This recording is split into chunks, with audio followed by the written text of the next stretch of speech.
Thank you, Donald. Good evening, everybody. And the breaking news you may have just heard is that a murder investigation has been launched after a man has been fatally stabbed in Leighton in North Birkbeck Road, E11. It happened at 4:30 this afternoon. There are no suspects yet. Another fatal stabbing, and it follows on from the very sorry tale, of course, of the two 17-year-olds that were killed over the weekend, one in London, one in Manchester, and also 3 stabbing deaths within days of each other in Birmingham last month. And as a result of that, police in that city have now been granted the power to use stop and search far more effectively. What does that mean? Well, it means that Section 60 of the Criminal Justice and Public Order Act of 1994 has effectively been triggered, and it means that police officers have the power to stop and search people for weapons without needing reasonable grounds. They're able to use their discretion and to decide who to stop and who to search. And this perhaps is what led today to the chairwoman of the National Police Chiefs Council, Sarah Thornton, saying this earlier on today. We've had some restrictions on the use of that power for 4 or 5 years, and we discussed the benefit of removing those, and most of the chiefs were in favour of removing those restrictions so that officers are really confident to use their powers, that they know they've got the support of the Home Secretary and the government in using stop and search. So she was pretty clear there, Sarah Thornton, and remind you, she's the chairwoman of the National Police Chiefs Council, and she said, we've had some restrictions in place for the last 4 or 5 years. Well, who was the Home Secretary 4 or 5 years ago? Yes, you've guessed it, it was one certain Theresa May, and she's asking really for the government to approve of local police chiefs triggering Article 60 to deal with a crisis that I think goes up every day in the minds of the public. And, you know, year on year, knife crime is growing by about 10 to 15%, but it is compounded year on year on year. I think we're all pretty shocked by it. So let me ask you, do you think that it's fair for the police to have the power under Section 60 to stop and search you without reasonable grounds? And if you think it's the only way to get tough on this horrendous scourge of knife crime, call 0345 6060 973. Or maybe you think, actually, it's wrong. It moves us towards a police state. It will lead, I'm afraid, with ethnic communities to yet more bitterness and division between them and the police. Text to 84850. Or maybe you think we're dealing with a symptom and not the cause, and there are deeper social issues that need to be addressed, in which case tweet using the hashtag Farage and LBC at LBC, and of course Facebookers, you can comment there too. Look, I'm in no doubt that stop and search, the relaxation of it 4 or 5 years ago by what I think was the worst Home Secretary in history, Theresa May, and probably the worst Prime Minister in history too, was a massive mistake. And this idea that she put out yesterday, that the rise in violent crime had nothing to do with a decrease of 20,000 police on the streets. Well, today, Sky News, with one of their Sky data polls, and these are snapshots of public opinion, but 77% of people in that poll said they thought police funding cuts were a major factor behind a rise in violent crime. And I have to say, I think too. I mean, otherwise, if it wasn't, why have police at all? Why bother? Just let everyone get on with it. It's crazy. But is it reasonable? Is it reasonable to allow the police to have these powers? I think in these circumstances it is. Although, I will say that I'm old enough to remember 1981. Why? Well, I was at school in Dulwich in South London, and just about a mile and a bit down the road was Brixton. And we had the Brixton riots of 81 that were horrible, and it was the use of what were then known as the sus laws by the police that were seen by the West Indian community to be unfair and racist. Whether they were or not is not the point. They were seen to be, and that led directly to the Brixton riots. So I do accept that there are some risks with this. However, I think what the police need to do is make the argument, by doing this, they'll be saving black lives. 80% of those who are killed in these knife crime attacks are actually people from the black community. So I'm saying, absolutely, Sajid Javid, get off the fence, be clear, allow these police chiefs to trigger Section 60, and let's get to grips with this horrendous crisis. I'm going to Taunton to speak to Simon, a new caller to the show. Simon, good evening. Hello, Nigel. So is it reasonable for the police to be able to do this, Simon? Absolutely. I don't know what people think we do, or whether we come equipped with a crystal ball. We don't. Unless you stop and search people, you don't know if they're carrying a weapon. These powers, they don't completely remove reasonable grounds. You have to have reasonable grounds to suspect a group or a collection of people is involved in serious violence. Well, you say that, that's what you got here. Simon, you say that, but let me read you what the Section 60 authorisation under the Criminal Justice and Public Order Act of 1994 actually says.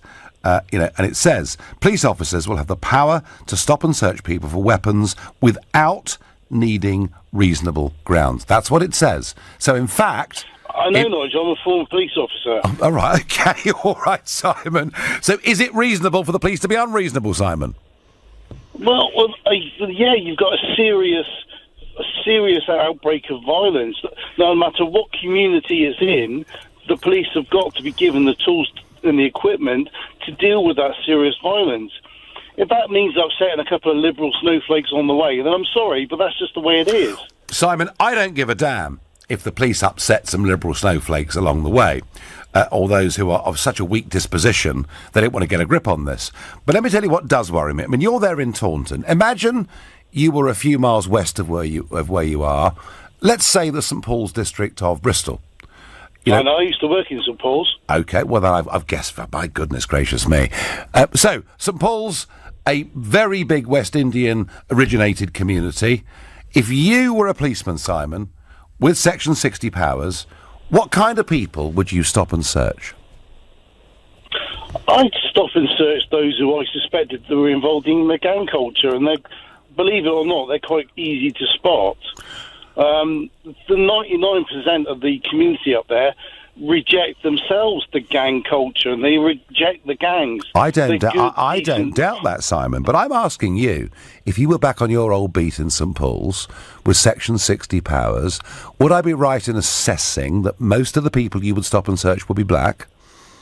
Well, yeah, because you're in a predominantly black area. OK, and would that be perceived by the black community to be you as a police officer doing your best to stop black people being stabbed, or would it be perceived as the police being racist? That's what worries me, Simon. Do you know what? It would be perceived as the police being racist, and you can't win. You try doing my job, stand in my uniform, and do my job. You're always going to upset someone. You are damned if you do, and if you are damned if you don't.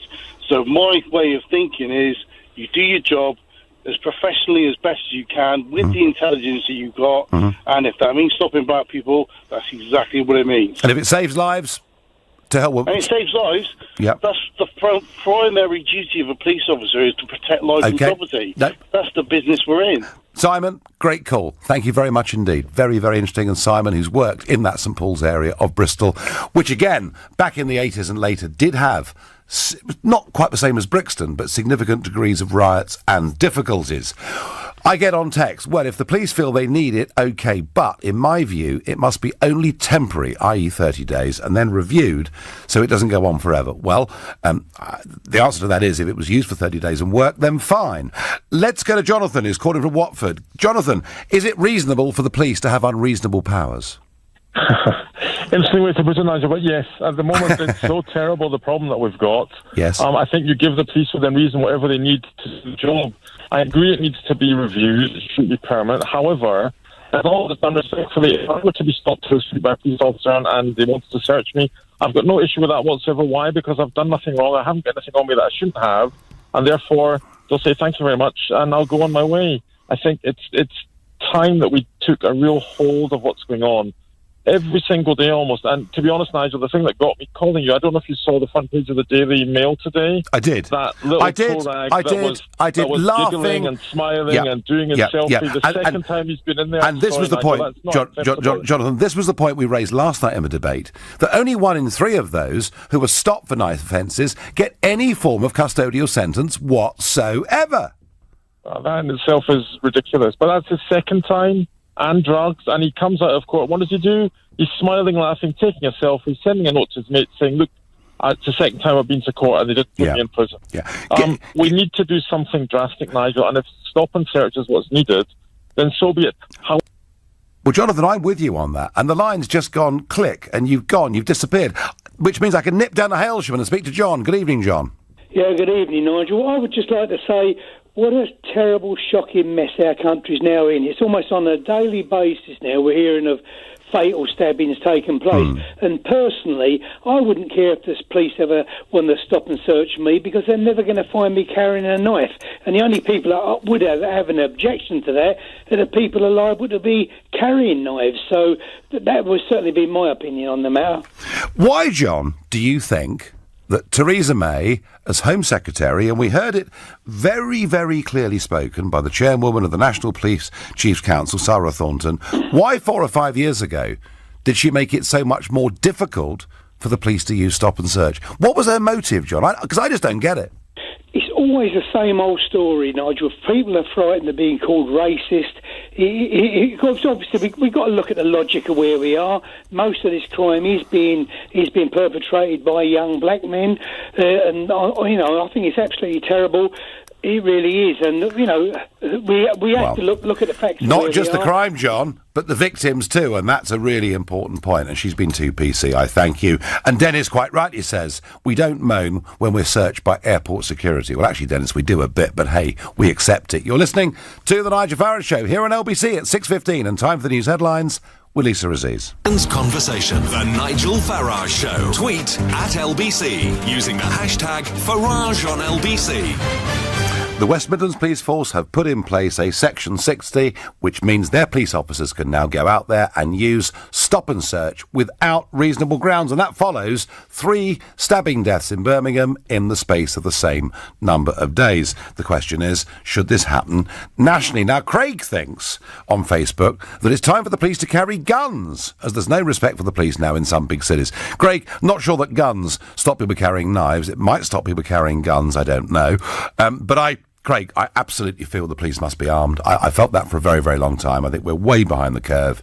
Remember, and it's a different issue, but remember the terrorist attack that happened on London Bridge. That brave police officer who finished up getting stabbed in the eye and blinded in one eye, going up to 3 terrorists carrying a baton. I mean, had the guy had a gun, it would have been done and dusted. Had he had a taser, he'd have stopped them going into Borough Market. So I'm with you, but this is a slightly different question. Jason says on Facebook, I totally agree. If you've got nothing to hide, then you shouldn't have anything to worry about. Dee says the same by text. She says, we want to know the police are keeping us safe, and if we're innocent, why would we worry? Brendan in Norwich. Why would you worry, Brendan, if you were stopped and searched in central Norwich? Well, I wouldn't. And I never have been. And that's not because, I'm a white male, because I grew up in Hackney, in central London. Yeah. And I was, in about 6-7 years ago now, I was in my 18, 19, late teens, and I was actually stopped and searched more times than I could actually recall. And on particular, my 18th birthday, me and a group of friends were stopped 3 times on the same night. Wow. Once by the City of London Police and twice by the Metropolitan Police. And by the 3rd time we were stopped, we pulled out the pink slips that the police gave us to show that they'd stopped and searched us, filled out the paperwork, gave it to us. They said to the last group of the police officers, look, we've actually already been stopped twice tonight. This is kind of a little bit crazy now.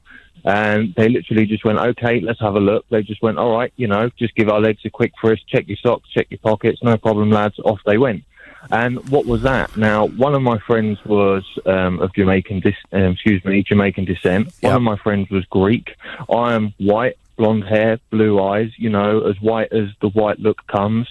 I had another friend who was of Pakistani descent. So you had every single race, creed and colour almost there. Now, there's too much emphasis going on with the police can't do this because it's a case of racial profiling.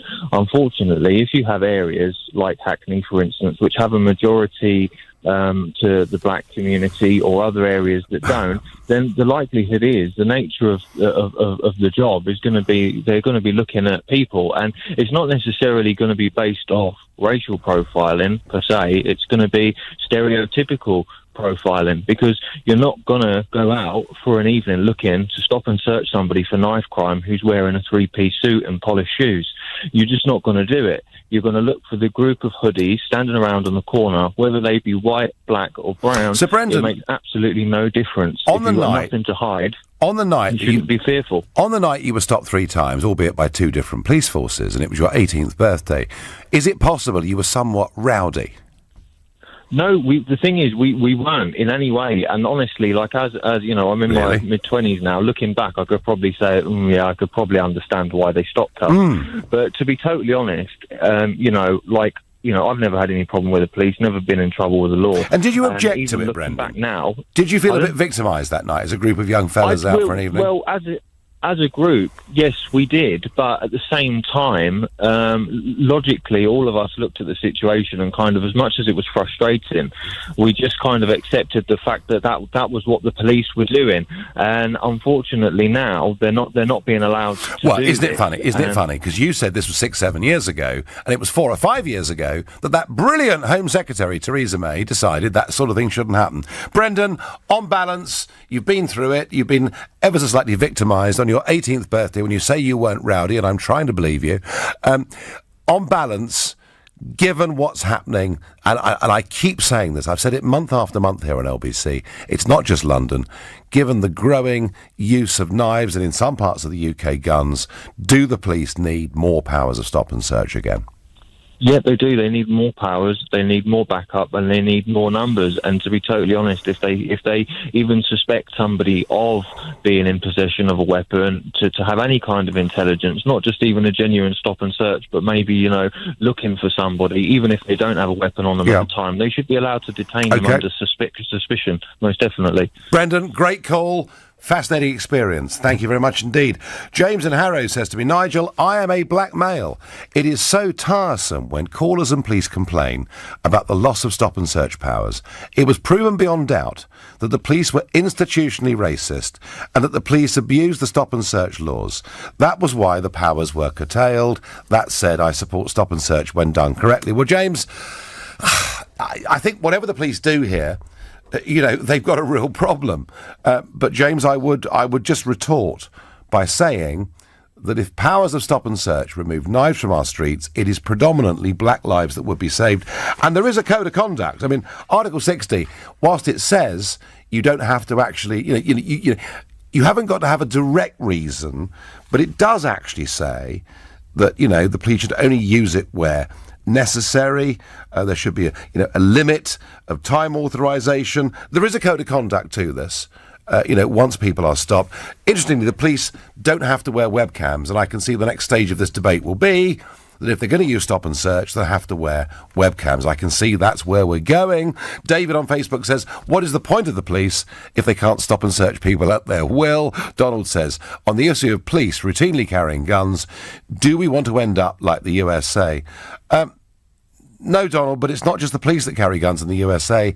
Everybody carries guns in the USA. In some states, like Ohio, it's open carry. It's a very, very different culture. Christine's back on this question of the police being armed. They should definitely be armed. They work with no tools. Richard from Catford, do you think it's reasonable for the police to have the powers to be unreasonable? I think it's only reasonable when it's reasonable. It cannot be reasonable when it's unreasonable. That's the oxymoron there, Nigel. Right. Well, I'm just trying to work through it, Richard. But I mean, look, I've experienced this when the police have constantly stopped me in Peckham, even though they knew that I was in a.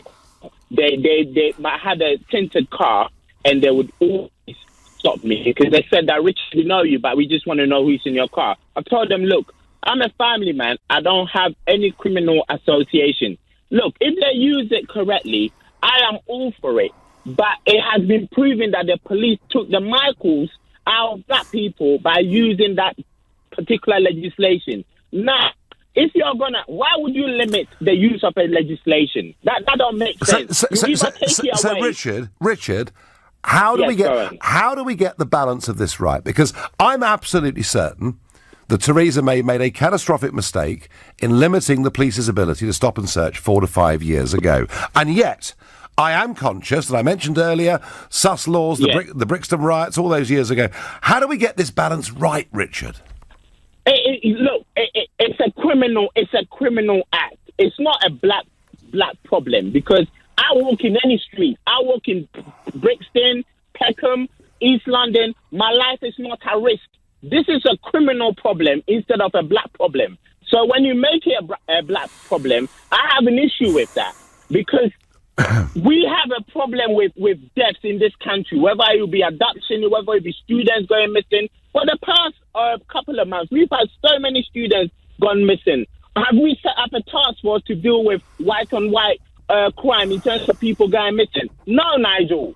No, Richard, because we're unclear about much of it, and often they're missing persons or people who've gone to another country or whatever. The point I would make to you, Richard, is of the people that have been killed, 80% are from the ethnic minorities. It's the victims that are predominantly black too. Go after the criminals, Nigel. Go after the criminals. Stop making it a black issue. Go after the criminals. Okay, Richard, I tell you what. Just listen, bear with me a minute. Let's listen to what Cressida Dick, the Met Chief, said yesterday about this. There is a much higher involvement in gang activity, and it's not just the police that would say this, children's services would say it, sadly, from boys of African and Caribbean origin than others. And why? There is a real issue about people growing up in an area where they are exposed to influences of their older brothers, their uncles, their whoever, and not, of course, exclusively African Caribbean, but in that area, an awful lot of people who are involved in crime or have been involved in crime and are encouraging others to get involved in crime. Richard, is she wrong? She's not wrong. There's a big element of truth here, but also, this is a person that gave authority for the Brazilian guy to be killed in Stockwell. Whatever she says, I take it with a big pinch of salt. Okay? Yeah, she has been inappropriate. Demenz, his name was. She shouldn't be in that position. Yeah, and it was. She shouldn't be in that position. And it was. I tell you what, Richard, I think we're going to finish up on a point of agreement, all right? Listen, thank you, and huge passion there from Richard. See, he's not against stop and search. He just feels it was misused a few years ago, and he's worried it would be again. You're listening to The Nigel Farage Show here on LBC. It's now 6:31 until 84850. Tweet at LBC using the hashtag Farage on LBC. After 3 fatal stabbings in 3 days, the West Midlands Police Force have put in place Section 60 of the Criminal Justice and Public Order Act of 1994, and that means they can stop and search people without having reasonable grounds. And I'm asking, is that a reasonable thing to do, given the crisis that we face? Michael from Enfield says, forget Section 60, Nigel.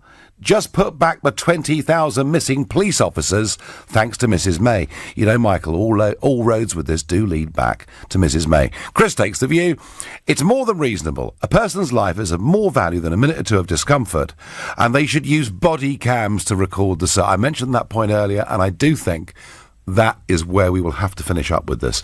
Sarah is new to this show and is calling from Greenwich. Good evening, Sarah. Oh, hello, Nigel. So basically, I'm a black professional, black British professional. Yeah. I've lived and worked in an affluent area of West London for over 10 years. And the stop and search laws need to be relaxed so the police can start searching people who don't look traditionally suspicious. These are the millennial professionals, the bankers, the lawyers and the techies of London who are using illegal drugs day in, day out in London. If you go to any exclusive club or festival, you'll see these people using drugs in masses out in the open. Mm-hmm. They carry and they buy in large amounts, and they're never worried about getting stopped. They know, well, I'm in a suit, I work in St Paul's or Green Park, I'm not going to get stopped by police. And I think the increasing use of illegal drugs is what's fueling this knife crime. And unfortunately, it seems that the ethnic minorities are the ones who are selling drugs, and it's all gang-related knife crime. Sarah, I don't disagree with you for one moment. I think I was going to say casual use of Class A drugs like cocaine, but actually, from what I can see in London of an under-40s age group, it's habitual use. Habitual use on a scale that many people can't even comprehend. So I'm with you on that. Trouble is that when people buy those drugs to use them, Sarah, they use them within minutes of buying them. So it's very difficult. You know, if the police were to stop people going into Canary Wharf, they'd find hardly anybody with any drugs on them. They'd be wasting their time. So we do get back to the dealers, Sarah, really, don't we? I completely disagree with you because people use these drugs when they go out. So when they're walking around to their destination, they are carrying the drugs to use it there. So if people were a bit more afraid that if they were outside of their house with these items, then maybe it would reduce the use. Well, the club use of... And it would reduce the buying. Well, maybe it would, Sarah, but my argument still stands that most people who use these drugs, people who buy them at a music festival, buy them and use them 5 minutes later. You know, in terms of police resources and time, the argument I'm making, Sarah, is if the police are going to stop and search people, they've got to have a reasonable ratio of success. And arresting people in the City of London or Canary Wharf or the West End isn't going to lead... I mean, look, they could raid the festivals, but again, it'd be the dealers they were after, wouldn't it? So do you think these people should get away with fueling this crime and there should be no consequences for the more affluent people who have the resources to get a good job, go to good university? Do you think they should be above the law? Sarah, I'm not disagreeing with the morality of the argument that you're putting forward. I'm just countering it with a practicality. I mean, let's just say, Sarah, that the police suspect that in a posh house in Fulham there is a party going on where large amounts of cocaine are being used because they saw somebody pop round the back of the local pub 100 yards down the road 5 minutes ago. If the police break down the door and they find 8 middle-class people taking drugs, what should happen to them, Sarah, in your view? Well, I think they should all be arrested. And then what? They should be prosecuted. And what would that mean? A non-custodial sentence and a fine of 150 quid? Well, I think the law needs to be changed, doesn't it? Well, I'm asking you what you think. I mean, are you suggesting big financial penalties? I mean, what is it you're talking about the demand side of this equation, all right? And without the demand side, there aren't the problems with the supply side. And I'm with you on that. I'm just asking practically, what can we do to stifle demand? Yeah, to be honest, that's a good idea. So maybe a big financial penalty or something, because hitting people hard where it hurts the money, that would maybe have some effect on people feeling that it's completely okay for this sort of habitual, casual use of these Class A drugs, because it's what's fueling the knife crime and the gang crime. It's the demand that is fueling it. Sarah, there is nothing you've said that I disagree with at all. It's just a question of practical use of police resources, and thank you for the call. And Glenn following up on this on Facebook says drug testing for all businesses should be made. Well, Glenn, in many cases it already is, actually. You know, many people in many companies, they do these routine drug tests. Doesn't seem to make an awful lot of difference somehow. Sonny is a new caller from Limehouse. Good evening. Nigel, good evening. Nice to speak with you. Good to speak with you. So, I mean, you know, you're living in a part of East London, and you've had, knife deaths not very far away from you in the last few weeks. Do the police need more power, Sonny? Not only I would say they need more powers, they should never have been put into a straitjacket in the past. It's a decision that has come a bit late, but it's a welcome decision. Not just West Midlands. I would expect that to be done throughout the country, and the police should be given more resources if they need be. I believe in the police force as an institution. I think they need respect. They deserve respect. They're working for us. And I'm speaking this as a man of color, okay? I got brown skin. Uh-huh. If I'm stopped, I have absolutely no problems because they are doing it for the right reason, and every life saved is a bonus. Well, I think this is what Sarah Thornton, who's the chairwoman of the National Police Chiefs Council, was really arguing today with Sajid Javid, is it shouldn't just be the West Midlands, it needs to be everywhere. The police need to have these powers. And you, Sonny, and you describe yourself as a person of colour, so you'd have no objection to being stopped in Limehouse tonight at all? Absolutely no problems. No problems. Why, Sonny, when we discuss this, do I get callers and texters and tweeters from the black community who think the police use this to victimise black people? I don't have an answer to that. I'm sharing with you my personal opinion. No, fine. And I think what they will react is if some person of their family were to die of a stabbing, they will change their mind. No, you're probably and right. I don't want to wait for that moment to arrive to my family. No, Sonny, you made your point beautifully. Thank you very much indeed. I'm down to Tooting. First-time caller Rizwan is on the line. Good evening. Hi, good evening, Nigel. I listen to your show Monday, Tuesday, and Wednesday. I don't agree with you 80% of the time, but I do respect you. You do have that charismatic personality. Well, Rizwan, this show at LBC, it's all about fair, open, reasonable, democratic debate, and thank you for what you just said. Great. Okay, I'm an Asian, as you can tell from my accent. I've been stopped a couple of times by the police. First time was when I was coming out of the university. They stopped me and did all the search. And once they were done with that, they gave me a paper, and there was a number written on it. And they said, if you reckon you've been treated badly, you can call to this number. But I said to them, no, that's fine. That's your duty. That's okay. Second time, I was with my wife. She's white British, but that time we were on our first date, and police stopped me as well that night as well. At the beginning, my wife started to get a bit irritated, but then I said, "Listen, I don't have anything to hide. I'm not carrying anything. You should stop and let them do their work." Okay, so they did, and that's fine, absolutely fine. When was this, Rizwan? Rizwan, when was this? Okay, the very first search was in, that was 2013, and the second one was when I was with my wife, 2014. So that's just before Theresa May, or just around about the time Theresa May changed things. Yeah, around about that time, yeah. And one thing more, like, it's not written on my face or anyone's face that whether I'm carrying a knife or a weapon or anything. So if they would stop me, why would I be offended if I haven't done anything wrong or I haven't? Did you feel, Rizwan? Did you feel the act of the police stopping you? And of course, there was, you were carrying nothing. Did you feel the fact they were doing that actually made those streets a little bit safer?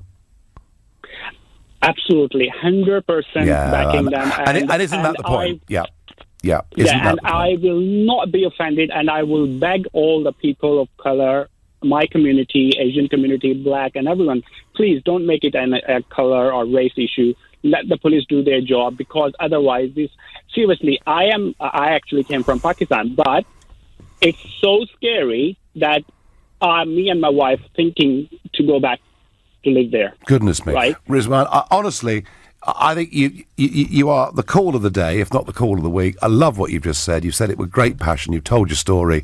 And you've given a message to everybody. Thank you, thank you, thank you. You're listening to the Nigel Farage Show here on LBC. It's now 6:47 and time for the news headlines with Lisa Rizzo. Farage Show on LBC. Call 0345 6060 973. Well, so far, your reaction tonight is that Section 60 of the Criminal Justice and Public Order Act ought to be brought in across the country. The police should be able to stop and search, without actually having necessarily reasonable grounds. Coming through, though, very commonly, and Kirsty says it, is they need to be polite, professional, and it's got to be recorded. And person after person saying they've got to wear webcams, there's got to be a record of what they do. And some very concerned parents. I mean, Mark says to me on Facebook, I don't care what it takes if that's what makes my children safer on the streets. And I think a lot of us, Mark, who've got young kids that go out on a Saturday night, are concerned about this. Owen says, if I was stopped and searched, I'd be surprised. It won't happen to me where I live, but better to be upset or slightly embarrassed than dead. Overwhelming support from you for the police to have powers of stop and search, but some reservations from the black community that the police won't do it properly. Michael is a new caller from Hatfield. Good evening. Hello. Good evening. So, most of my callers, Michael, think stop and search is a great idea and the police should not need reasonable grounds. How do you view it? Well, it's a great idea in theory, but I grew up in South London, and I was one of those black boys that used to be stopped and searched on many occasions, right? And as a 16-year-old, being stopped by policemen was not a very nice experience. And for the first few years of my life, I actually had quite a negative view of the police, right? And I mean, and then what happened? I then hit 20s and stuff like that. I moved out of South London. No, I was still connected to South London, went to university, blah, blah, blah, got a good job, had a nice car, and then I clashed with police again because there was more stop and searches. Along with the stop and searches, at times there was racial abuse and disrespect. What age are you, Michael? Michael, what age are you? I'm 37 now. So the thing is now, I don't mind being stopped and searched because I'm a grown man. I know how to carry myself. I know that if police stop me, they know that I'm an intelligent black man. I know how to communicate with them and whatnot. But as a 17, 18-year-old, I was a very different person. Michael, let me ask you something. You know, and your call illustrates, you know, the negative argument that we've heard, that there are elements of the black community that see powers like stop and search being used in a discriminatory way. And I even mentioned, Michael, earlier on, the Brixton riots of 1981, where the sus laws, which was an earlier version of this, were at the heart of a dispute. Michael, had the group of officers that had stopped you wherever you were in South London all been black, would you have had less of a problem with them? You know what? I actually think that if I ever got stopped by a black police officer and they were with a white police officer, I actually got harsher treatment because the black police officer was trying to go out of his way to show that he was not being biased towards me. So that actually, Michael, you're losing me a bit here, Michael. Michael, the police, you know, when we've got, no, Michael, hang on a second. When we've got 300 people stabbed to death last year in England and Wales, and by the looks of it this year, we're headed back for the same number. What do you think? I tell you what, let me ask you, what should the police do? How did I lose you? I mean, I just told you my experience of being stopped by a black police officer and a white police officer together, and you said that I lost you, but I don't see how I lost you. I'm giving you my experience. No. Michael, but I'm saying to you, I'm asking you, if it was a black police officer, would you be happier? You were even less happy, it seemed, particularly if he was showing off to a wider. Michael, we have a growing knife crime epidemic in parts of London and our major cities. What on earth are the police to do? It is a problem, right? But as I keep emphasising, right, it's not just a black problem, because this is how it gets packaged up, and you get a few skewed stats that show that it's a black problem, but it's actually a young problem. It's actually a young. Yes, it's a young problem, Michael. But 80% of those that were murdered last year in London by knives came from the ethnic minorities. They need protecting too, don't they? Yes, they do need protecting, right? But the thing is, right, I am worried, right, because anytime power is given, it's abused, right? And in this case, it would not be middle-aged white men that would be getting abused, you know, by these powers. It will be young black men. So a lot of you. Okay, Michael, let me ask you: Are you suggesting that the police should not have the powers of stop and search? No. I just think that more intelligence work needs to be done, more community work. All of these things, right? We have many people from the black community and from the community, from all these different communities, putting forward all these things, right? But the government don't think that it's important, right? And what you have all these newspapers that are basically sensationalizing, these deaths, right? Which is very sad, but it's been going on for a long time. Michael, they're also sensationalizing the fact that people who are caught committing knife crimes don't go to prison. That must be wrong too, mustn't it? I saw that in the paper this morning. But the thing is, people have been getting off for the longest time. It just so happens that we're at a sensitive time. But the thing is, right, it's a very difficult thing. And every time I see the newspapers and I see young people losing their lives, it's very sad. And we're all trying to think about how we Michael, we are, and you and I have had a good debate about it, and you're really worried what it'll do for race relations. I'm even more worried if the police don't do it. Matt from Sidcup says, we need to legalise drugs, Nigel. Well, legalising drugs, taking it out of the hands of the criminals, would that perhaps lead to less of the criminality and fewer people committing knife crime? We'll come back to this another time, because this issue is not going away. I'm back tomorrow at 6. At 10 tonight, it's Thomas Warbrick, but up next, it's Ian Dale. Thank you very much, Nigel. Well, at 8, it's our cross question hour.